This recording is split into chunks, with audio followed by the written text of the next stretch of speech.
Hello, and welcome to Sustainable Outlook, a podcast from global law firm K&L Gates, where we discuss the transactions, technologies, and trends in the sustainable economy. We hope you enjoy this discussion. Please reach out with suggested topics or guests, or questions about how we can work together to create a sustainable economy. Welcome to this episode of Sustainable Outlook. I'm Molly Barker, your host for today's episode and an attorney in the Environmental and Energy Practice Group at K&L Gates. I'm very excited to be joined today by Jennifer Ganten, Chief Movement Builder at Commonwealth Fusion Systems, or CFS as they're called. In her role at CFS, Jennifer brings decades of experience in energy policy advocacy, partnership building, and global market expansion. Jennifer previously served as Vice President, Federal Affairs and International Market Expansion at Bluebird Bio, overseeing government affairs and policy, as well as identifying and negotiating new partnerships and initiatives to support strategic commercial objectives.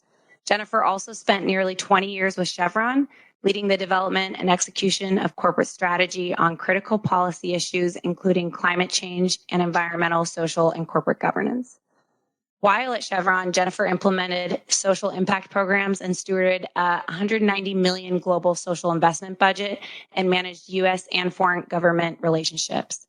She has experience working in Europe, Africa, Asia, and the Middle East. She received a BS in International Affairs from Drexel University, an International MBA from the University of South Carolina, and a Master's in Public Administration from Harvard Kennedy School. Thanks so much for joining us, Jennifer. Thanks, Molly. Glad to be here.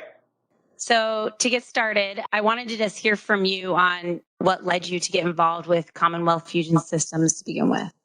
I think you can tell by my resume, energy is pretty important. I spent a lot of my career there, and I really believe that energy underpins everything we do. It plays such a critical role in our everyday lives. But more and more, I came to believe that the world really fundamentally needs a new source of clean energy to meet growing energy demands and, more importantly, combat climate change.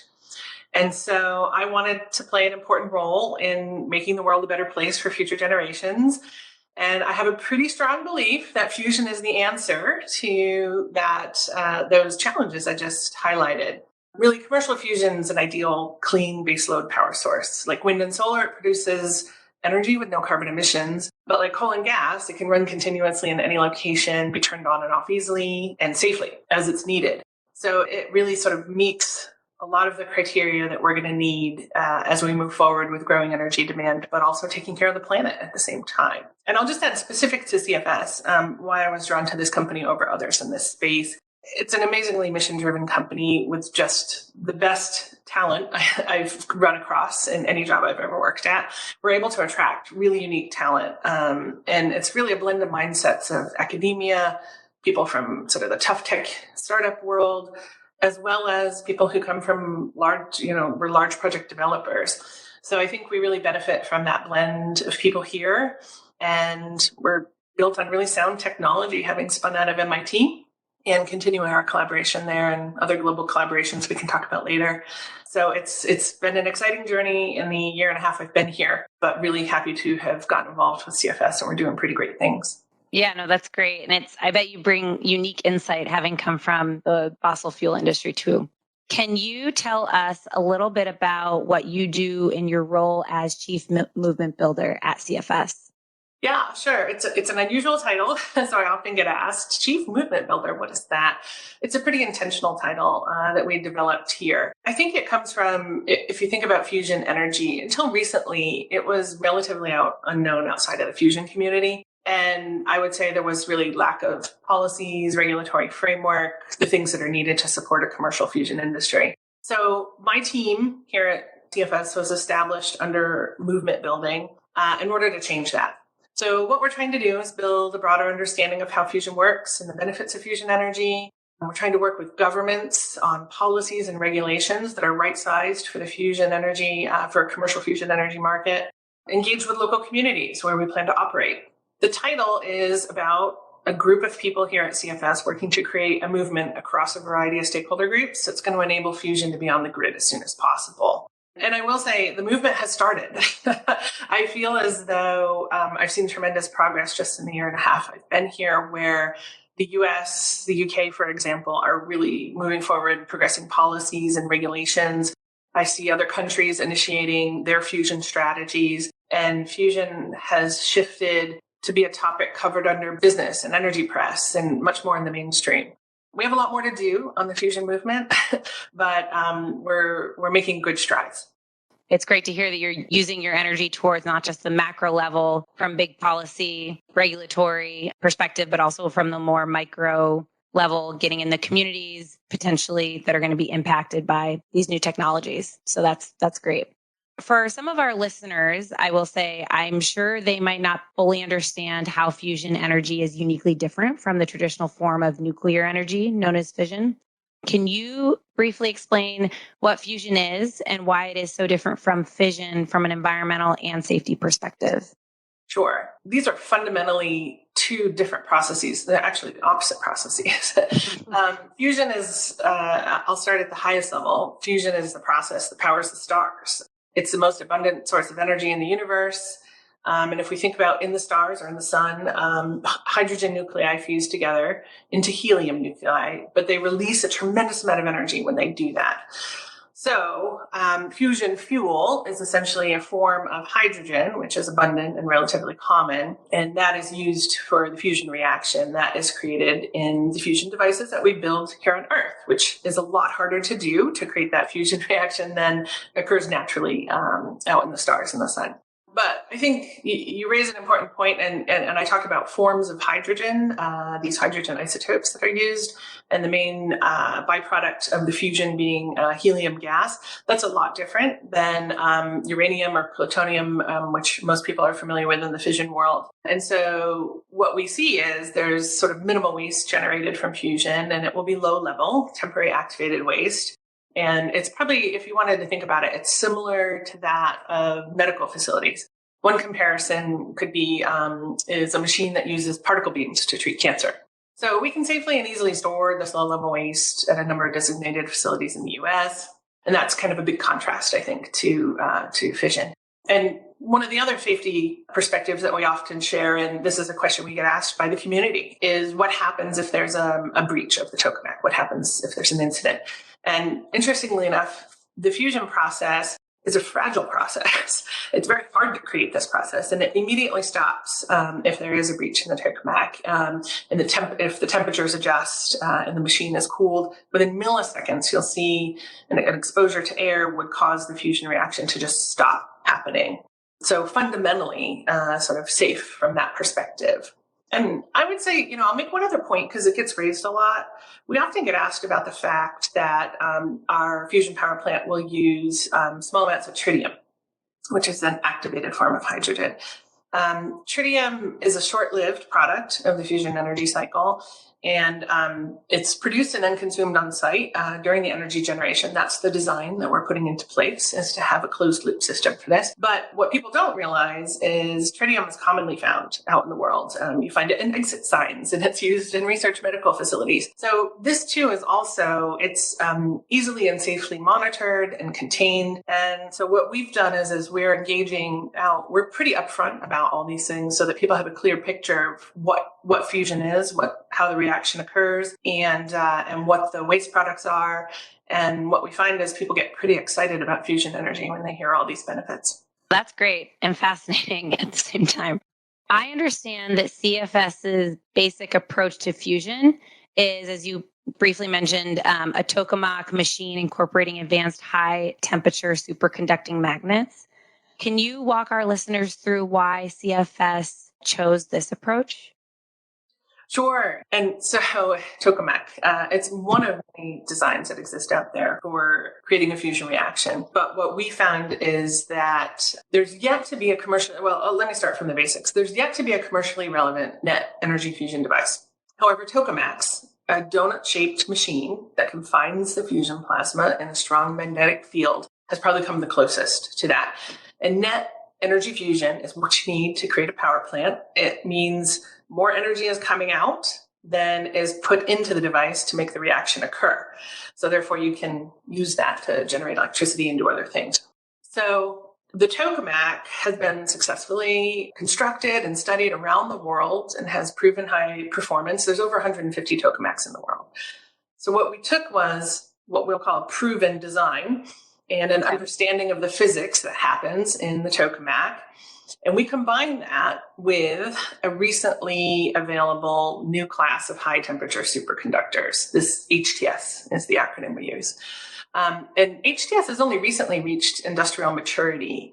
It was a discovery in the 80s, Nobel Prize winning discovery, but it took a while for the industry to mature and for the products to be available. But since it has become available, it's enabled us to build a significantly stronger fusion magnet.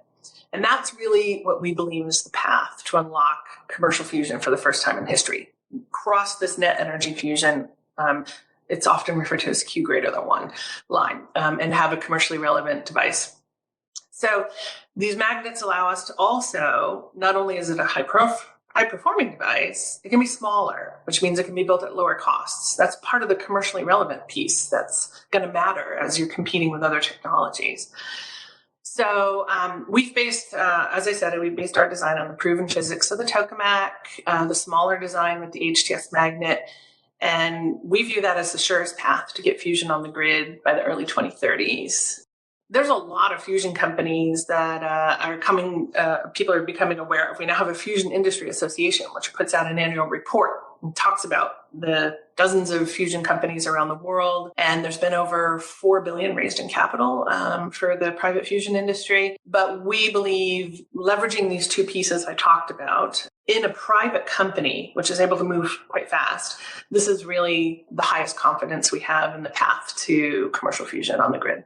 Hopefully that explains. It's hard to sort of do that without the visuals. Based on my understanding, CFS is deploying its fusion energy commercialization goals in a two-step process.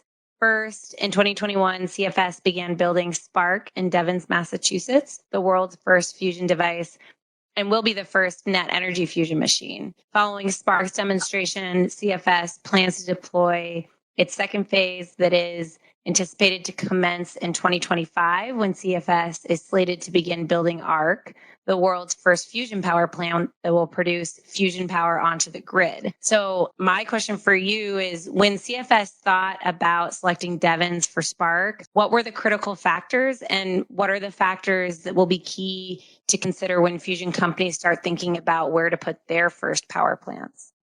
Yeah, no, great question. Great question. I guess I'll clarify one thing up front, which is it's a bit different in the way that we're taking our approach. And it's very much in sort of the tough tech startup mode of, it may seem as though turning on our Spark device, which is our device that we're building in Devens, Massachusetts to demonstrate net energy, and then working our way towards building our first power plant in the early 2030s called ARC, as you said, that may seem sequential. But interestingly enough, it isn't necessarily sequential. We are moving at a really rapid pace and looking to advance the technology as quickly as possible.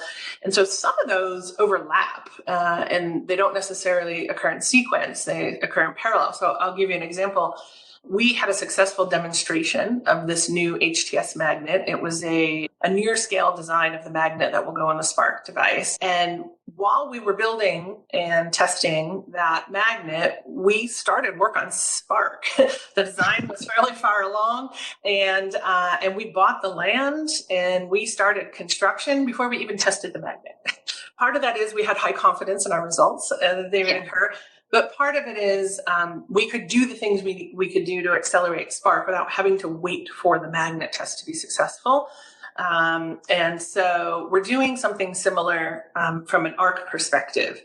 And so while we're building Spark in Devens, and I'll get to Devens in just a moment, we are also accelerating R&D and design for ARC. So that's happening in parallel while we're building Spark. And we're going to take a lot of learnings from ARC and apply them to Spark, but there's a lot that we can move forward with that isn't relying on that. And that really is the only way we're going to be able to get power into the grid in the early 2030s, is to move as fast as we can and sometimes working in parallel, which is pretty exciting and maybe not understood if you look at our timelines on our website or whatnot. And you asked about Devens specifically. There's a reason we chose Devens. Part of it was to enable this fastest path to fusion. There were circumstances within Devens that were very helpful and supportive. as it was a former military base that had been taken over by mass development, and they were looking to attract investment into the area. And working with them has just been fantastic and has enabled us to keep on a very fast path for the process of moving forward and getting all the appropriate permits and the things we needed. It also had close proximity to CFS and MIT, so top talent right around the corner, which was helpful in that phase. And I mentioned community earlier, and you highlighted that too, that I talked about that. That was a really important part. We went into the community very early, before we closed on the site, and started having conversations about who CFS was, what fusion energy was, and answering questions and being available from anywhere from presenting to middle school environmental clubs all the way up to town management, talking a lot about what was going to happen at CFS and what Spark meant. And what we found was that Devens was this fantastic community, and all the surrounding towns around Devens were a fantastic place for us because they were pretty excited about having clean energy and a new solution to clean energy being developed in their backyard. And so having open and honest communications is very important. We view transparency as the core value of the company. And we found doing that was great. And Devens and the surrounding community, it's just proved to be a great place to build Spark and bring new clean energy jobs to Massachusetts, which has been pretty exciting. One last question on that may have gotten lost was just, do you have any factors that you think fusion companies would consider then when they're citing fusion power plants specifically? Would it be kind of the similar factors that you guys evaluated for Devens, or anything uniquely different? I would say a lot of the factors for Spark were relevant, but when you're looking at the power plant, it probably one of the more important factors is access to the grid. And so Spark is not going to be connected to the grid, and we won't be putting fusion power into the electricity grid with Spark, but with ARC, that will be the case. And so we've developed a pretty robust set of criteria in which we're going to be evaluating future ARC sites. And I'm pretty sure everybody else will do the same as they look at this. And a lot of that criteria has to do with the things I talked about. Devens, access to the appropriate talent that's needed to be to build and operate the facility, and an engaging community that's excited about having you there. But most importantly, at that point, would be interconnect into the grid. The beauty of fusion is we're building a machine, and this machine will have a balance of plant that's associated with it, which would be very similar to what you might see in a natural gas plant or a coal plant, which will be taking heat and converting that to electricity. But at that point, these are all known things we know how to do. And then that plant often would be close to an interconnect where you could get into the grid. And we'll be looking at that in a similar way for CFS and for the ARC devices. Are there either brownfield or greenfield opportunities where we have all the criteria that we think are important, but also in addition to that interconnect is available? Mm-hmm. Yeah, that definitely seems like a critical component for sure.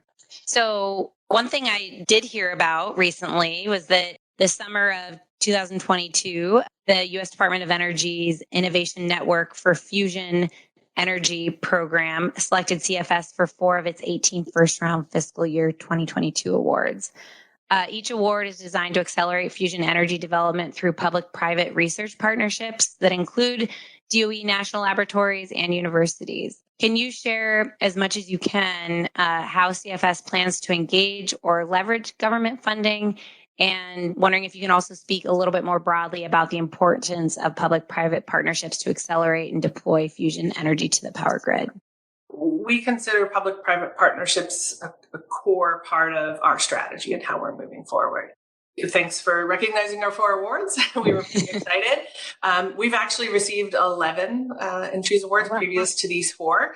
So we've been working through the Infuse program with the national labs and academia on a number of areas for research and development that support the fusion industry, in particular, some of the things that we're looking to have technology de-risked for Spark and ARC. So not new. We've seen the benefits of this, and the work that we're doing with DOE, this is just some of the global partnerships that we've established. How we view this is we believe that leveraging the tremendous talent that's out in the ecosystem, be that at the national labs or any government lab around the world or academia globally, that leveraging that ecosystem through collaborations and partnership, again, supports what you'll hear me say time and time again is staying on the fastest path to commercial fusion. And so reaching out and accessing the tremendous talent that's out in the world to help us on those is a core to what we're doing. So we view public-private partnerships as it plays a really important role in what we're doing. And I think we're going to continue to see that grow and the opportunities in that space grow. I'll point out most recently, back in March, the United States government, the White House and the Department of Energy announced plans for a decadal vision for commercial fusion energy. This was a really big deal. We were pretty excited, and we were there at the announcement at the White House. Our CEO, Bob Mumgard, was able to participate in that. And this was the government laying out their vision which aligned very much with CFS of getting, fusion power onto the grid in the early 2030s. So they're in the process of continuing to look forward on how they're going to shape additional plans. So we'll continue to look to infuse in other programs that exist, but we're also looking forward to seeing how a milestone-based cost share program for the first fusion power plant, a pilot plant, how that's going to shape up. And so we think there's more to come on that front in the public-private partnership here in the U.S., but we continue to do those globally, as I mentioned, as a key part of continuing to support that fastest path. Speaking of big CFS summer announcements for 2022, I do understand that CFS recently announced a 5-year public-private collaboration with the UK Atomic Energy Authority to advance commercial fusion energy. Can you talk a little bit about a couple things on this front? First, what this collaboration will include. Second, why this collaboration is necessary in the effort to integrate fusion into the global energy market. And third, what this means for CFS's long-term footprint goals. Yeah, sure. We were very excited to announce this partnership. And essentially what we did was establish a framework for collaboration between our company, CFS, and UK AEA. Based on a similar mission. And there's alignment in the mission, which was important, and that is to advance commercial fusion to combat climate change. And we think there's a tremendous amount to learn from each side, and it's going to be pretty mutually beneficial. And so it was the framework which we announced, but we're now in the process of defining some specific work projects that are going to be implemented under this framework. And some examples of those would be bilateral exchanges on tokamak operations. The UK AEA is actually operating a tokamak now, and it's called JET. And so as we get ready and prepare to operate Spark, our tokamak, we think there's tremendous learnings to be learned that can be between the two organizations, supportive of that. And other examples are non-tokamak fusion technologies, and they have R&D facilities at UK AEA that would be very helpful in helping us do some experimental programs and collaboration on things like fuel cycle technologies or systems integration models, advanced manufacturing, even remote handling, robotics. So there's an awful lot of opportunity here, and we need to define what those work projects are and move forward with them. But again, this is sort of underpinning one of our core values and reaching out and having collaborative and cooperative engagement with the broader fusion ecosystem to leverage talents inside and outside CFS to advance on the fastest path. So we continue doing a lot of things with the US government. We've opened the door here doing a little bit more with the UK government, and the UK has really been leading into fusion. They have a national strategy and they're moving forward with their policies and regulations. So these are attractive places for future ARCs and future fusion devices from all the companies. But we're going to be a global business in the end. Our goal is to scale tremendously fast, to have tremendous impact in combating climate change, and that means deploying ARCs around the world. So I think our vision will always be that global vision, but the sort of core work that we're doing today has really been focused in the US and now looking at the UK from a development and R&D perspective, and we'll see where that takes us. Oh, well, that's very exciting. Just to see you take your big first step off of the continental US. It's cool to watch CFS go. So my last question would just be, where can people like our listeners go to learn more about CFS specifically and fusion energy more generally? As I mentioned, there's a Fusion Industry Association now. So if you Google Fusion Industry Association, you can get to their website, and they have the annual report, the second annual report. So it's only been around 2 years, so it's only the second. But they have the second annual report for the Fusion Industry Association. So you can read a lot about the other companies and the other technology approaches and the growing industry and the amount of capital that's coming in to support this industry. So there's also a number of policy positions that are posted there, which are helpful and insightful. If you want to learn more specifically about CFS, I would say cfs.energy is a great place. We also have our social channels, Twitter and LinkedIn. We have a YouTube channel where we have some videos up there, and there's some great animations of our magnet and the important role the magnet plays in spark, which I recommend people go watch. And then lastly, if people have specific questions, info@cfs.energy is our mailbox. And we get lots and lots of questions through that mailbox that we're always happy to answer and engage people on. So that's a great way to reach out to us, and we can get it to the right person in the organization. That's great. Well, I know that I'm going to be going to YouTube to check out a video of the tokamak after this. So. It's an animation of why that magnet matters so much and how it fits into the tokamak. So it's the visual that I was saying is really helpful. Yeah, absolutely. Well, thank you, Jennifer. And thank you to those of you who are listening to this episode of Sustainable Outlook. We hope you will join us again soon as we continue to explore the intersection of environmental, social, and economic sustainability. Until next time. Thank you for listening to this episode of Sustainable Outlook. To listen to past episodes and receive notices for new episodes, subscribe by searching Hub Talks, that's HUB Talks, in your favorite podcast app.